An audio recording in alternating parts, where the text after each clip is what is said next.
So this year guys, ang daming phones na naglalaban-laban especially sa mid-range sections. Pero ito, isa sa pinaka-pinag-uusapan ngayon pagdating especially sa battery, tibay at performance. This is the Realme 15T. Meron itong 7,000 mAh Titan battery kung tawagin nila, 60W Super VOOC fast charging at Dimensity 6400 processor max 5G chipset plus meron siyang IP66, IP68 and IP69 water and dust resistance. Pero ang biggest question, sulit ba si Realme 15T ngayong 2025? Yan ang pag-uusapan natin in this video. And oh, by the way, of course, since tayo nag-shoot ng video na to, tayo nag-review na to, we're giving away one brand new Realme 15T to 1 lucky subscriber at the end of this video. This phone is worth around 20,000 pesos. So, make sure panoorin nyo until the end of this video. Once again, this is James Afante, also known as Kuya James, and now, James 2.0, let's go! So tara, unbox muna natin si Realme 15T. So right from the box, makikita nyo, this is the 15T by Realme which has an AI software as you can see right here on the upper right. Sa likod naman niya, nandito yung mga basic specifications niya which is a 50 megapixel front camera, 50 megapixel AI rear camera, a 7,000 mAh Titan battery, and a 120Hz 4,000 nits fixed brightness AMOLED display, and a Dimensity again 6400 chipset. Ito yung crazy, no? So IP66, 68, 69 water and dust resistance. So unbox natin, pag-usapan natin yung guys yung mga specs in this video, i-in-depth naman natin siya mamaya. So let's go. Check mo natin kung ano laman niya kasi baka may something special. It's also been a while na since nakapag-unbox at nakagawa ko ng content from Realme. So special shoutout pala kay Realme for sending this phone in this video. And by the way, no, we got the 8+256 flowing silver color. As usual, tagline ni Realme, make it real. Check natin guys, I believe this is the case. And a SIM ejector, which is here. Check natin guys yung case niya kung maganda. Okay, very nice. Very meta right now. So very similar doon sa POVA 7 na in-unbox natin last time na very flush yung corners but transparent yung likod. And this is the phone itself. Let's check it out. Tabi mo natin siya dito. Comes with a brick, no? Which I believe is a 60W, I believe, kung tama ba yung sinabi ko kanina. And then a cable which is USB-A to USB-C. So here comes the phone. Check natin siya guys in 5, 4, 3, 2, and 1. Bang! Okay. That looks interesting and looks much premium than I actually thought. Unang hawak pa lang guys, ang bigat na ng dating, no? So literally and figuratively, yes, meron siyang 7,000 mAh battery, pero hindi siya, you know, yung, kasi expect mo pag 7,000 mAh battery mo, sobrang bigat at sobrang kapal niya. So in fairness in this phone, no, since yung standard ng karamihan is 5,000 mAh battery, this phone is 7,000 and still magaan at manipis pa rin siya. Napakaganda ng grip, matte finish, clean look, and it feels sturdy and premium. The color variant looks really nice. We have again the flowing silver. So meron din daw silang tinatawag na rising blue and Titan black. So next naman, pag-usapan naman natin guys yung display. So in this part guys, let's talk about the display, no? So meron siyang 6.7-inch 4R Comfort Plus AMOLED display with up to 4,000 nits peak brightness. Ibig sabihin guys, kahit sa tirik na araw mo to gamitin, kahit sa labas mo, makikita at magiging malinaw pa rin ang screen sa mga mata mo. I can say it's bright, colorful, and smooth for watching TikTok,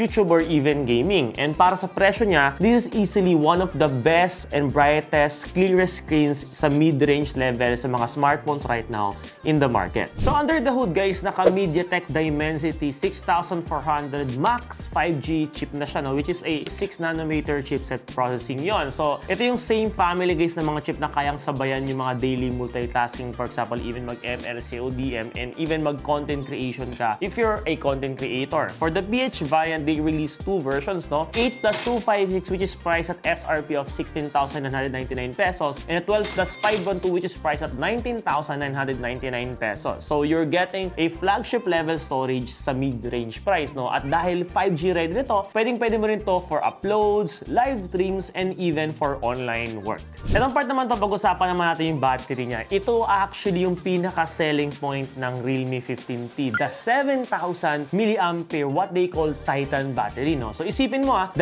araw ng battery life sa isang charge. Kung heavy user ka, 1 full day walang kailangang isipin. Tapos yung pag-charge mo, meron siyang 60W Super VOOC, mabilis mag-charge, mabilis mag-pop up, mas mababa yung waiting time mo. At yung dagdag pa natin na IP66, 68 at 69 rating, ibig sabihin dust-proof, splash-proof, and even strong water pressure resistant siya. May underwater mode pa nga to guys for shooting photos na habang actually basa ka, no? Hindi lang siya power phone, no? Kundi literal pang all-weather warrior or with what we call sa mga content creation guys, yung mga camera pag ginagamit namin, I can say parang katulad guys ng Realme 15T, yung mga tinatawag naming weatherproof na mga cameras. Now let's talk about the camera guys. So parehong meron siyang 50 megapixel both back and at the same time sa front, no? So for this price point guys, actually napakabihira nun. That means consistent detail in both the back and the front, no? So meron pa tong AI optimization for HDR, skin tones, and low light needs, no? So hindi lang pang flagship photography, pero pang social media content, I can say maganda at decent, acceptable na po yung results. At again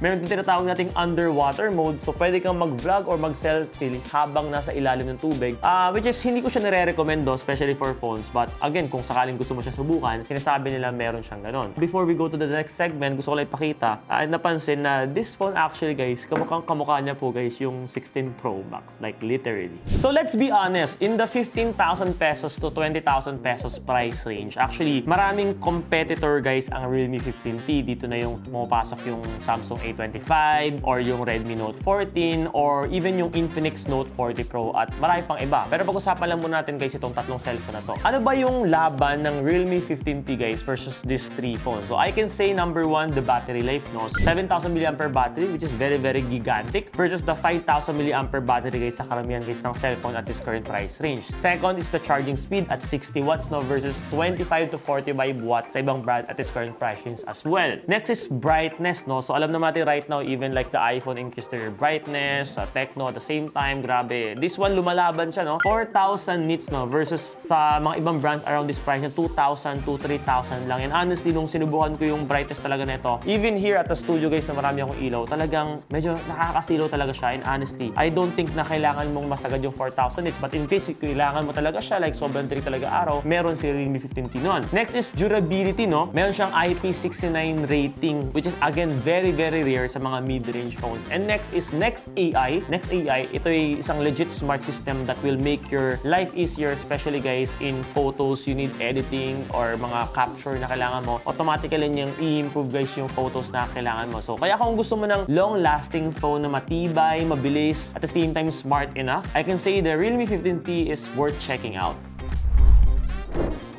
So final thoughts guys, let's talk about verdict guys, kung ano ba talagang tingin ko dito sa Realme 15T. So the Realme 15T again is priced at 16,999 pesos for the 8 plus 256 and 19,999 pesos for the 12 plus 512. For that price, you're getting a massive again 7,000 mAh battery, which is the number one selling point guys ng cellphone na to. 60 watts fast charge, AMOLED screen, 120Hz, 4,000 nits, dual 50 megapixel cameras both back and front, a 5G Dimensity chipset, and Next AI features plus the IP69 durability. So honestly, kung gusto mo ng reliable, like to say, reliable daily driver, like hindi naman super nagpa-promise ng super duper maraming features at power, hindi rin basta-basta mauubusan ng power, no? Like when I say power battery, no? So this is one of the most, I can say, practical phones of 2025. So that's my full review of the Realme 15T. You can also check the description by the way guys. Kung sakali na naghahanap kayo guys ng discounted price ng cellphone na to, ilalagay ko na rin dyan link in the description below. Check out mo na kung sakaling gusto mo guys. I can guarantee you that's the direct discount link that we have for the Realme 15T. Now let's talk about the giveaway like what we promised. Again, kung gusto mo manalo ng brand new Realme 15T worth 17,000 pesos, simple lang guys. I-like mo tong video na to, i-comment mo dyan sa baba ano ang pinaka nagustuhan mo guys sa Realme 15T at bakit, and don't forget to subscribe and turn on the notification bell and we'll announce the winner on our next upcoming videos. Stay tuned kayo guys, panoorin guys mga videos natin. Once again, this is James Afante, also known as Kuy James, and now James 3.0. Peace out, let's go!